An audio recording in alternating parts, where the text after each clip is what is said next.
Hello everybody, I hope you are doing well and preparing for your TCS NQT exam.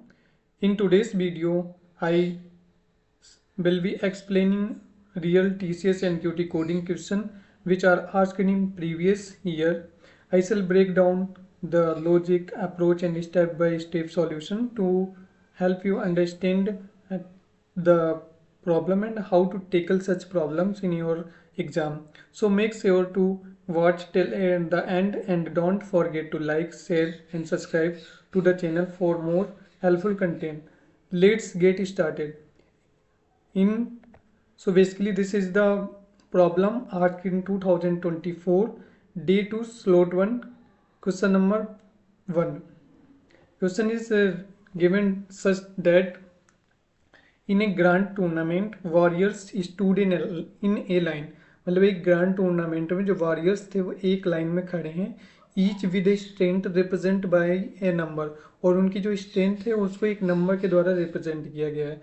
The rule was simple, a warrior could only be recognized as a champion if they were stronger than all who come before.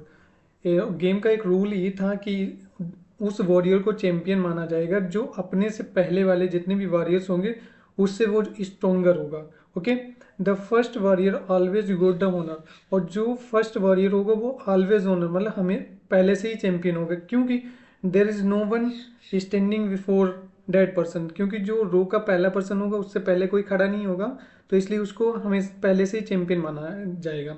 But the rest had to prove their might, लेकिन बाकी के जो रो में खड़े हुए warriors हैं उनको अपनी स्ट्रेंथ को वेरीफाई करना पड़ेगा. ओके, तो इसके लिए हमको एक एरे दिया गया लाइक 7 4 8 2 9, ठीक है, जिसका आउटपुट 3. इस तरीके से तुमको उसमें इनपुट और आउटपुट दिया रहता है. Okay, in array B can see date 7. ई का हम जैसे काउंट वेरिएबल ले लेते हैं, काउंट वेरिएबल मैंने एक ले लिया, ठीक है. तो इसमें जो पहला 7 is the first number and it is already champion, तो we can increase count by 1. Okay, because 7 is already a champion number. Then we go forward and reach at 4.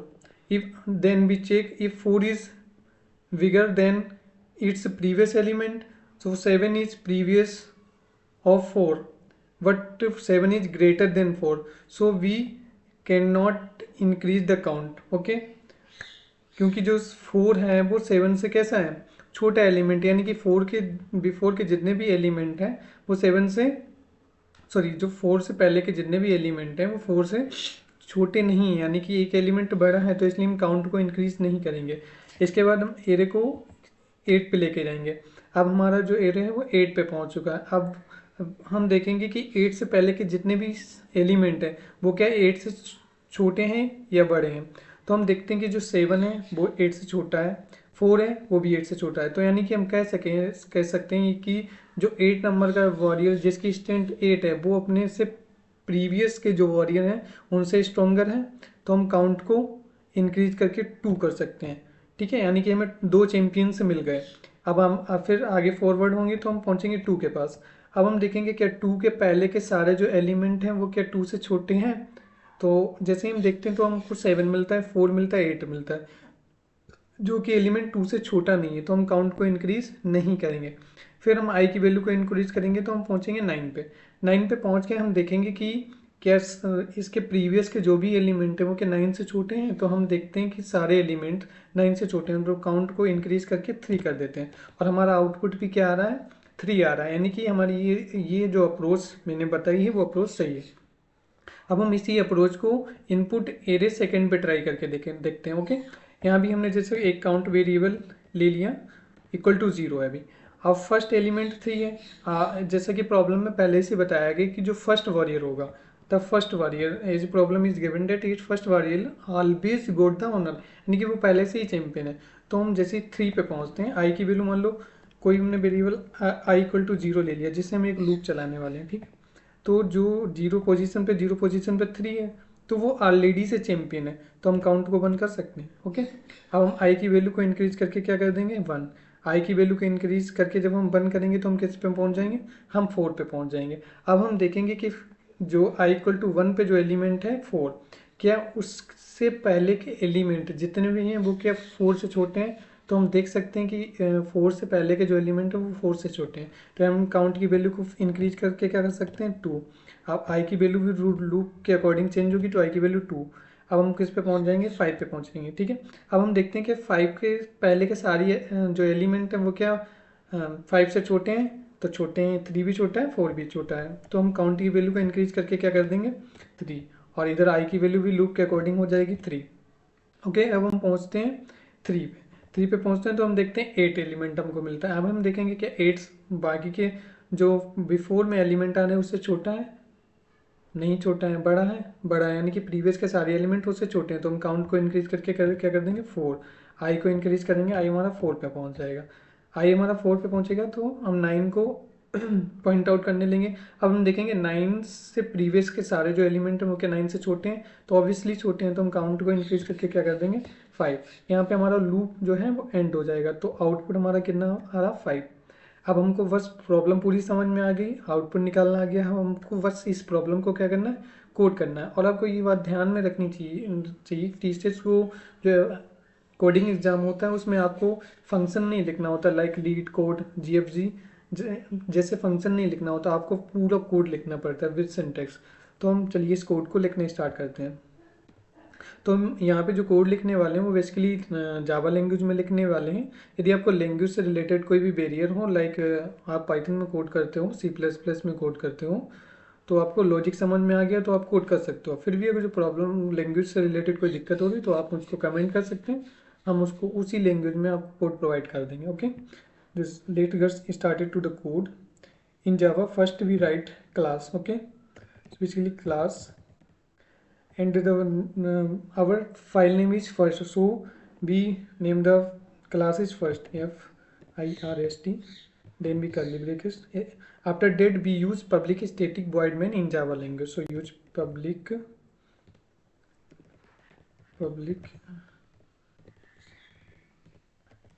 static void main and write a string args. Basically this is the syntax for writing Java code. Okay, this is the basic syntax for writing Java code. Now we take a en which define the how many element come in the arrays. Okay, so first we create a scanner class scann scanner sc equal to new scanner system.in. Basically this is required for taking input, okay, in Java. If you are familiar with Java, then you know. Here is so errors, so we first import the library, imports java dot util dot stick. If we import stick, then all related library comes in code. Now we take first input how many elements in our array, or we can set it how many soldiers. Okay, so first int n equal to sc dot next int. Next int is the function which is used for taking integer input. Okay, now we basically n is the size of array,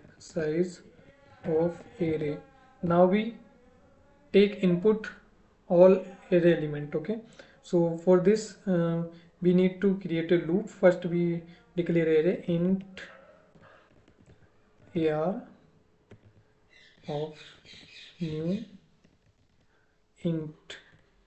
Basically what is the size of array? N. Now we take the input of array for int I to 0, I is less than what? N I plus plus, and arr I equal to sc dot next int. Okay, देखो यहाँ पे मैंने क्या किया, सबसे पहले मैंने एक एरो को क्रिएट किया जो कि जिसकी साइज क्या होने वाली n साइज का।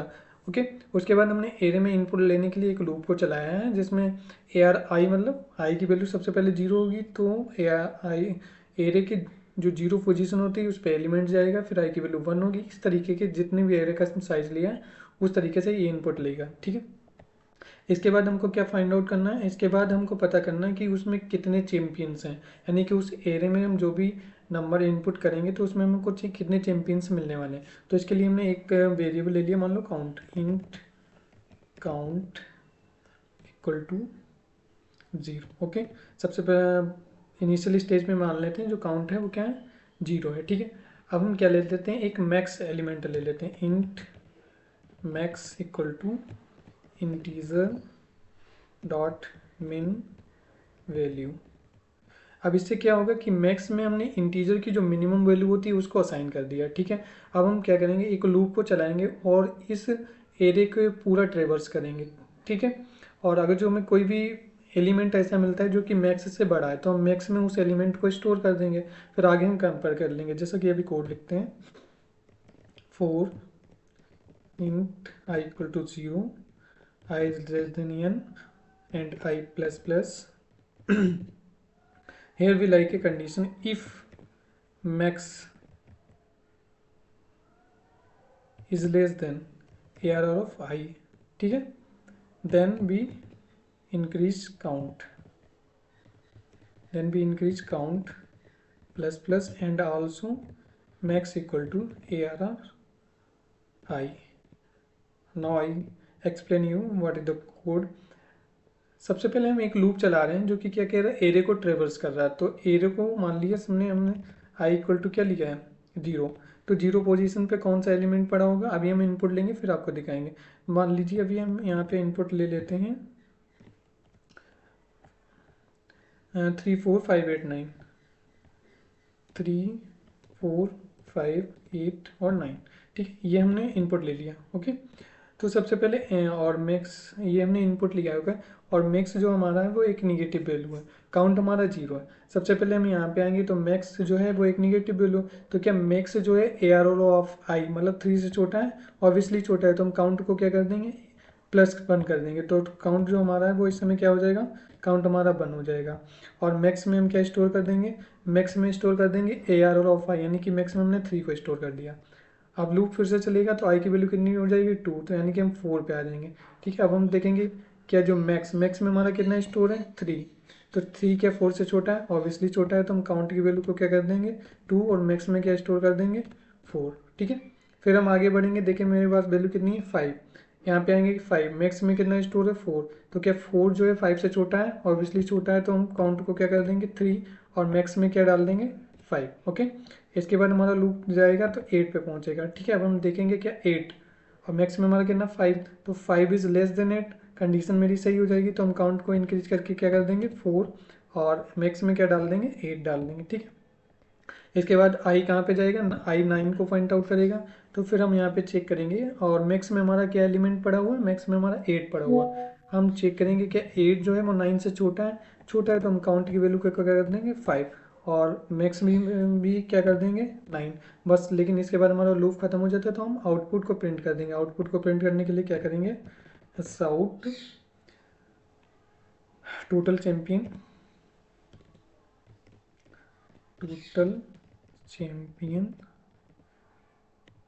और टोटल चैंपियन हमारा क्या है, काउंट, COUNT काउंट। ओके, और आपको ये भी ध्यान रखना पड़ेगा वहाँ कोड करते हुए कि उन्होंने जिस फॉर्मेट में आउटपुट आपसे पूछा है आपको उसी फॉर्मेट में आउटपुट देना है।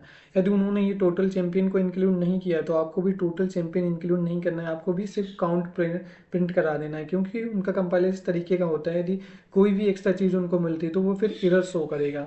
ठीक है, और उसका इंटरफेस इस तरीके का होता है कि आपको जल्दी से समझ में नहीं आएगा कि क्या एरर है। तो इसलिए आप पहले से ही देख लें कि उन्होंने किस टाइप में आउटपुट पूछा है। चलिए अभी हम इस कोड को रन करते हैं। तो रन करने के लिए पहले हम जाते हैं cd/tcs, अपने फोल्डर के अंदर जाते हैं। तो हम ये फोल्डर के अंदर पहुंच चुके हैं। हम इसको कंपाइल करते हैं जावा सी। ये कंपाइल वहाँ पे भी आपको करना पड़ेगा, तो आपको कमांड लिखनी पड़ेगी जावा सी, फिर आपको फाइल का नाम लिखना पड़ेगा। फाइल हमारी क्या थी, first.java। इसके बाद ये कोड हमारा कंपाइल हो गया। अब हम रन करने के लिए क्या करेंगे, जावा, ठीक है, फाइल का नाम first.java। ओके, तो ये फाइल हमारी रन हो गई। अब देखो ये EN हमसे पूछ रहा है, बेसिकली दिखेगा नहीं क्योंकि हमने कोई मैसेज नहीं दिया गया। ठीक है, अब हम पहले इनपुट ये वाला चेक करते हैं, इस वाले इनपुट के लिए चेक करते हैं कि हमारा आउटपुट सही आ रहा है कि नहीं। तो इसमें एन जो हमारा वो कितना है 5, तो एन को 5 हमने डाल दिया। अभी हमसे एरे एलिमेंट पूछ रहा है, मैसेज कोई इसलिए नहीं सो रहा है क्योंकि हमने यहाँ पे कोई मैसेज दिया ही नहीं है, क्योंकि हमसे जो क्वेश्चन था उसमें इस तरीके का कोई भी इंस्ट्रक्शन नहीं था कि आपको इनपुट लेने के लिए कोई मैसेज देना है या नहीं। तो हम ये एलिमेंट इंटर करते हैं। पहला एलिमेंट क्या है 7, दूसरा एलिमेंट क्या है 4, तीसरा एलिमेंट क्या है 8, चौथा एलिमेंट क्या है 2, पांचवा एलिमेंट क्या है 9। तो हमारा अब आउटपुट कितना आना चाहिए 3। Total champion equal to 3। देखो ये पास में आ रहा है क्योंकि हमने यहाँ पे स्पेस नहीं दिया है, लेट्स गेट्स यहाँ पे स्पेस दे देते हैं, ठीक है। तो यानी कि हमारा आंसर सही आ रहा। अब हम क्या करेंगे, इसको दूसरे उसके लिए भी चेक कर लेते हैं। इसको फिर से हमने रन किया। अब कि हमारा दूसरा जो इनपुट होने वाला क्या है, उसमें भी 5 एलिमेंट होने वाले, तो 5 इंटर किया। इसके एलिमेंट क्या होने वाले 3, फिर 4, फिर 5, फिर 8, फिर 9। तो इसका आउटपुट कितना आना चाहिए 5। देखिए आउटपुट कितना आ रहा है 5। तो इस तरीके से आपको वहाँ भी कोड करते हुए ध्यान रखना चाहिए, ध्यान रखना पड़ेगा। बेसिकली वहाँ पे आपको इनपुट नहीं लेना पड़ेगा, ना ही आउटपुट, वो ऑटोमेटिकली सब होगा। तो उनके टेस्ट केसेस होते हैं, तो 2 टेस्ट केसेस आपको शो होंगे और बाकी के जो टेस्ट केसेस होते हैं वो हिडन होते हैं। तो मेक श्योर कर लें कि उन्होंने जिस टाइप से इनपुट और आउटपुट पूछा है आपको उसी तरीके से पूरा कोड लिखना पड़ेगा, ठीक है। अब हम चलते हैं अपनी सेकेंड प्रॉब्लम के ऊपर। अब इस प्रॉब्लम को कर देता हूँ मैं comment out because we write to code of second problem. Okay, so basically second problem is that problem statement is just like particulate matters are the biggest contributions to Delhi pollution।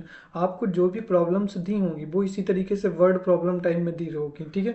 तो आपको ध्यान से समझना है कि question क्या कह रहा है और हमसे क्वेश्चन क्या पूछ रहा है। ओके, अब जैसे ये क्वेश्चन को सॉल्व करने में मुझे 15 मिनट लगे, लेकिन जब आपको तो वहाँ पे किसी को समझाना होगा नहीं, आपको खुद से लॉजिक समझना है और कोड लिखना है। और टाइम सफिशिएंट होता है, आप आराम से लिख सकते हैं कोड, ठीक है।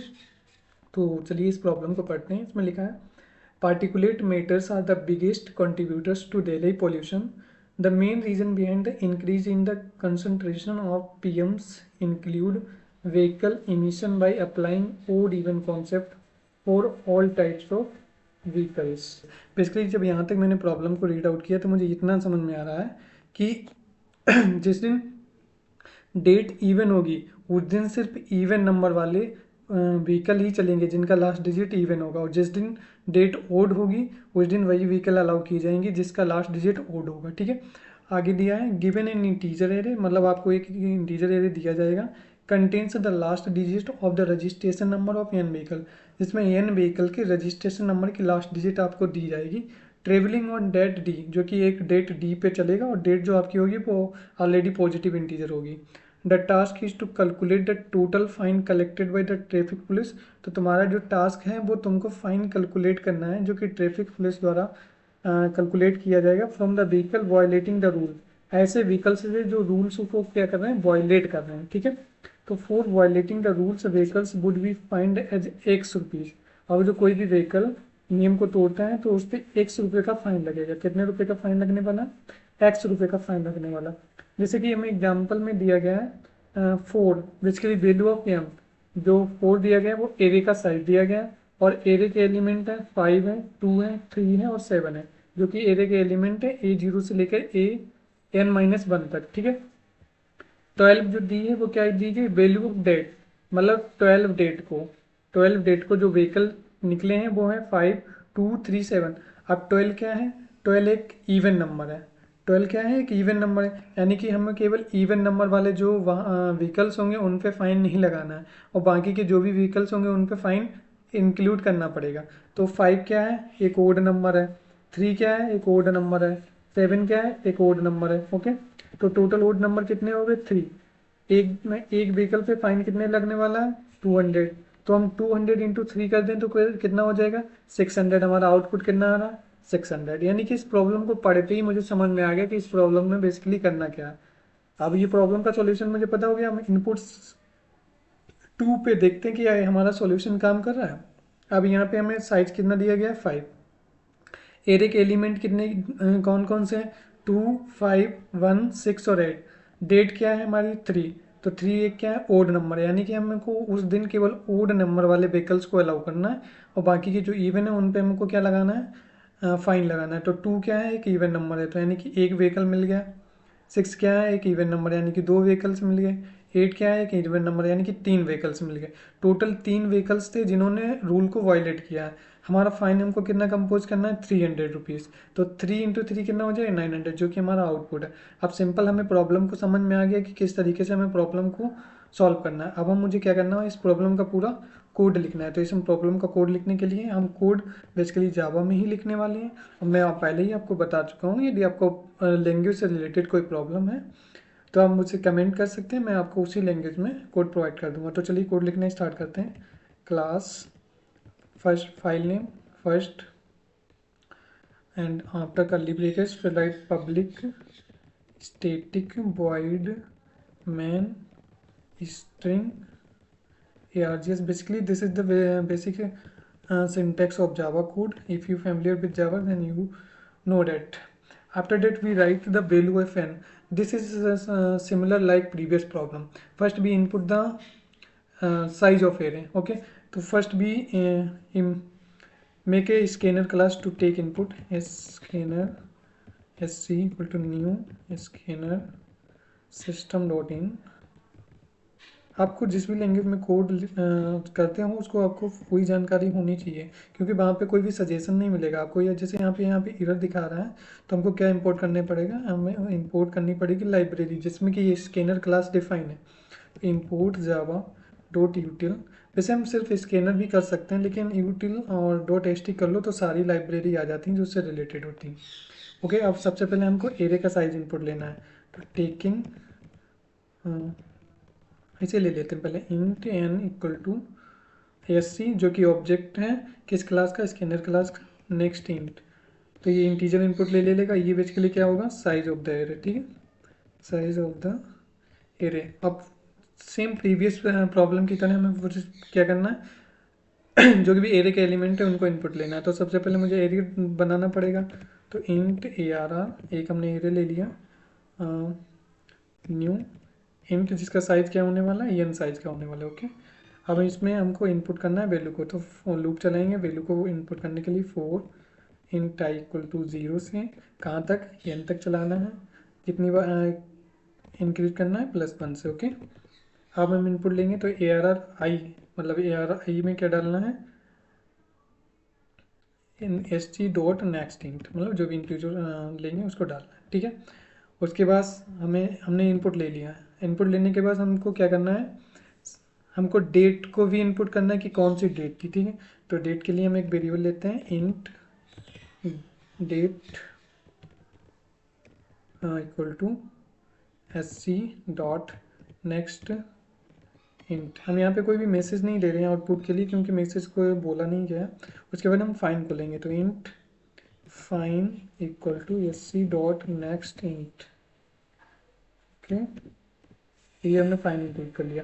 अब मेरा टास्क क्या क्या है, मुझको एरे को ट्रैवर्स करना है और मुझे ये फाइंड आउट करना है कि अगर जो डेट ओड है तो मुझको इवन नंबर कितने इवन नंबर है एरे में वो फाइंड आउट करना है। यदि डेट इवन है तो मुझको कितने ओड एलिमेंट है एरे में ये फाइंड आउट करना है। ओके, तो इसके लिए हम इफ एल्स भी लिख सकते हैं। अभी मेरे माइंड में जो सॉल्यूशन आ रहा है वो मैं लिख रहा हूँ। जैसे इफ एल्स मैंने लिखा, यहाँ पे मैंने लिखा डेट मॉड्यूलस 2 इक्वल टू 0। इसका मतलब क्या हो गया, डेट मॉड्यूलस 2 यानी कि डेट इवन होगी। एल्स क्या होगी, एल्स डेट ओड होगी। तो यहाँ पे हम दो वेरिएबल ले लेते हैं, जैसे int even comma even equal to 0 comma odd equal to 0। Okay, तो हमने दो यहाँ पे एलिमेंट ले लिए। तो यदि डेट हमारी इवन होगी तो हमको क्या फाइंड आउट करना है, तो हमको ओड नंबर फाइंड आउट करना है। ओके, तो हम लूप चलाएंगे 4। या हम एक अप्रोच और भी कर सकते हैं, जो कि अप्रोच इससे कम होगी। वो अप्रोच क्या है, हम इफ डायरेक्टली लूप चला लेते हैं। ठीक है, 4 int I equal to 0 I is less than N plus I plus plus. अब हम इसमें क्या करेंगे, इसमें if A R R I, मतलब ए आर आई का जो एलिमेंट है वो मॉड्यूलस 2 इक्वल टू 0 0 है, यानी कि अगर जो वो इवन है। ठीक है, तो हमको क्या करना है, इवन को प्लस प्लस करना है। ओके, एल्स हमको क्या करना है, ऑड को प्लस प्लस करना है। तो इसको हम इससे हमें क्या होगा, हमें 2 लूप नहीं लगाने पड़ेंगे, उस अप्रोच से हमको 2 लूप लगाने पड़ जाते हैं। तो इस तरीके से हमने ऑड और इवन को काउंट कर लिया। अब हम देखेंगे हमारी जो डेट थी वो इवन थी या ऑड थी। तो इफ डेट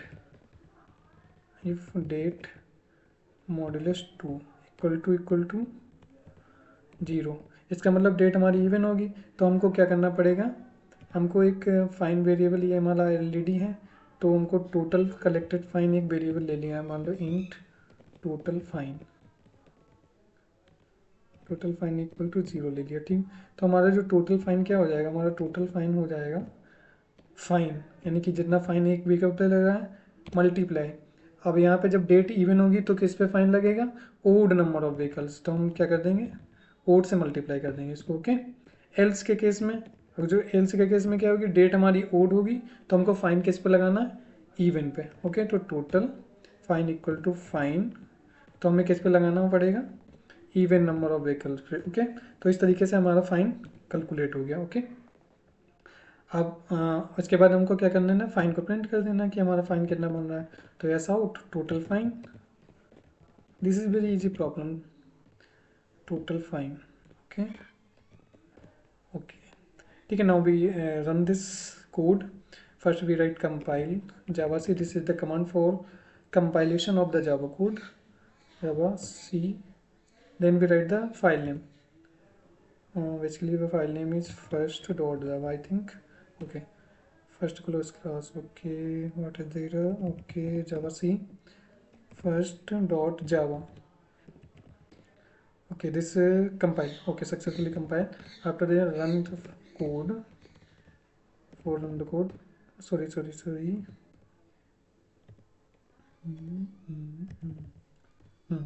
तो बेसिकली अब कोड हमारा रन हो गया। और सबसे पहले हमें क्या इनपुट करना है, हमें एरे का साइज इनपुट करना है। तो हम इनपुट फर्स्ट के लिए चेक करते हैं हमारा कितना साइज है, 4। तो हम कितना इंटर करने वाले हैं, 4। अब हमको क्या इंटर करना पड़ेगा, रजिस्ट्रेशन नंबर। तो रजिस्ट्रेशन नंबर कितना है, 5, फिर 2, फिर 3, फिर 7। इसके बाद हमको क्या इंटर करना पड़ेगा, डेट। तो डेट कितनी थी, 12, ठीक है। पहले इनपुट के लिए कर रहे हैं। इसके बाद हमको क्या इनपुट करना है, फाइन। फाइन कितना था, 200। अब हमारा फाइन आउटपुट कितना होना चाहिए, 600।